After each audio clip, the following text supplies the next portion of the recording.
Lorsqu'un couple d'amoureux d'aventure a disparu de manière énigmatique, leur absence a suscité l'alarme parmi leurs amis et leurs familles qui les attendaient avec impatience. Inquiets du sort qui pouvait leur être réservé, les proches de Thomas et Jackie ont fait appel à la police. Ce que les autorités ont découvert par la suite est devenu l'un des crimes les plus brutaux et terrifiants de l'histoire criminelle américaine. Ce crime a été couvert par plusieurs émissions et podcasts de True Crime. Les détails éprouvants de cette affaire m'a profondément choqué et ont suscité ma curiosité.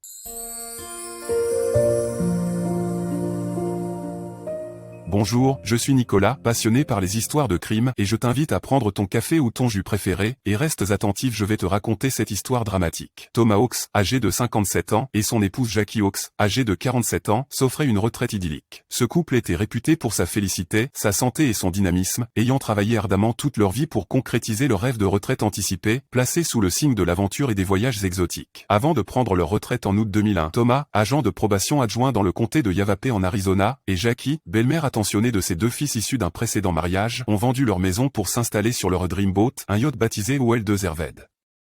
Amarré à Long Beach, ce yacht offrait un intérieur somptueux avec 2 ponts, 2 chambres, 2 salles de bain et une cuisine élégante. Thomas a modernisé le yacht en intégrant les dernières technologies et fonctionnalités, le rendant apte à des voyages prolongés. Reconnus pour leur dévotion au fitness, Tom et Jackie suivaient scrupuleusement des régimes de gym stricts. Selon ses fils, Ryan et Matt, Tom était également une figure notable dans le monde du bras de fer en Arizona. Leur rencontre s'est déroulée lors d'un concours de Chili et ils se sont unis par les liens du mariage en 1989. Thomas, passionné de navigation de plaisance, avait déjà acquis une réputation dans ce domaine. Après l'acquisition de Well-Deserved, le couple a quitté Long Beach en 2002 pour entreprendre une croisière de près de 2 ans le long de la côte de Basse-Californie, explorant Cabo San Lucas, la mer de Cortez, et faisant des escales en Basse-Californie et sur le continent mexicain. Thomas et Jackie ont décidé de mettre fin à leur aventure en mer lorsqu'ils ont été bénis par l'arrivée d'un petit-fils en Arizona. Enthousiastes à l'idée de passer du temps avec leur petit-fils, les grands-parents, emplis de fierté et de joie, ont décidé de mettre en vente leur précieux yacht, le Well-Deserved.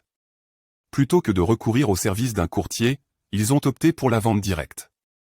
L'annonce, parue dans le magazine Yachting World, affichait un prix de $435 000 pour le bien mérité, méticuleusement entretenu.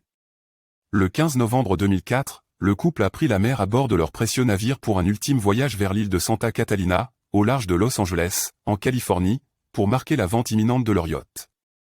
Ayant trouvé un acquéreur pour le Well-Deserved et ayant informé leur famille de la transaction imminente, ils ont ensuite disparu. Le lendemain, la famille a retrouvé le yacht à son emplacement habituel à Newport Beach, mais la voiture du couple et le couple lui-même étaient introuvables. La famille Hawks était convaincue que la dernière personne à avoir vu les Hawks était l'acheteur potentiel. Jim Hawks, le frère de Tom et ancien policier, a laissé sa carte avec son numéro sur le yacht, espérant qu'il le contacterait. Avant de partir, lui et Carter Ford, l'ami du couple, ont inspecté le yacht à la recherche de tout indice. Ils ont immédiatement suspecté quelque chose lorsque Ford a remarqué que le canot pneumatique de 11 pieds utilisé par Tom et Jackie pour se déplacer entre le Well-Deserved et la péninsule de Balboa était attaché de manière négligée au quai. À bord du yacht, ils ont repéré des anomalies qui ne correspondaient pas au comportement habituel des Hawks, comme une serviette qui pendait d'un hublot. Le jour suivant, Jennifer de Leon a contacté Jim pour lui annoncer qu'elle et son mari avaient réglé l'achat du bateau en espèces. La famille, constatant l'absence d'activité sur les comptes bancaires des Hawks, a compris qu'il y avait un problème. Il a été révélé par la suite que Skyler de Leon et son épouse de l'époque, Jennifer de Leon, avaient ourdi un plan diabolique qui a conduit les Hawks à leur triste sort. Un témoin crucial dans l'affaire contre Skyler de Leon a relaté les événements tragiques ayant conduit à la mort de Jackie et Thomas Hawks. L'acheteur du yacht aurait exprimé le désir de tester le bateau en mer avant de l'acquérir. Le couple a accepté, impressionné par Skyler de Leon, qui avait amené sa femme enceinte, Jennifer de Leon, ainsi que leur fille pour créer une bonne impression. Lors de leur ultime voyage à bord du Well-Deserved, les Hawks ont accueilli l'acheteur, accompagné de 2 autres hommes, dont l'un prétendait être le comptable de Skyler. Une fois en mer, Jackie et Tom ont été pris au piège d'une embuscade orchestrée par Skyler et ses complices, identifiés plus tard comme Alonzo Machin, qui témoignera ultérieurement contre Skyler, et John Fitzgerald Kennedy, membre d'un gang notoire. Selon le témoignage de Machin, Skyler a réussi à convaincre le couple de lui céder la propriété du yacht en les manipulant avec des documents juridiques et des promesses de clémence s'ils coopéraient. Néanmoins, le couple a été entravé, les mains menottées, la bouche et les yeux scellés, puis étroitement surveillé pendant plusieurs heures. Alonzo Machin a été désigné pour les garder avant que le couple ne soit attaché à une ancre et lancé par-dessus bord du yacht, plongeant ainsi dans les eaux de l'océan Pacifique. À ce jour, leur corps demeure introuvable.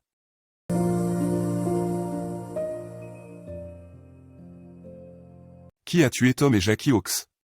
Les principaux inculpés dans la conspiration et le meurtre de Thomas et Jackie Hawks comprennent Skylar de Léon, sa femme Jennifer de Léon, Alonzo Machin, John Fitzgerald Kennedy, un membre du gang des Crip Foo, et Myron Sandora Gardner, également affilié au gang des Crip Foo, qui avait présenté Skylar à Kennedy.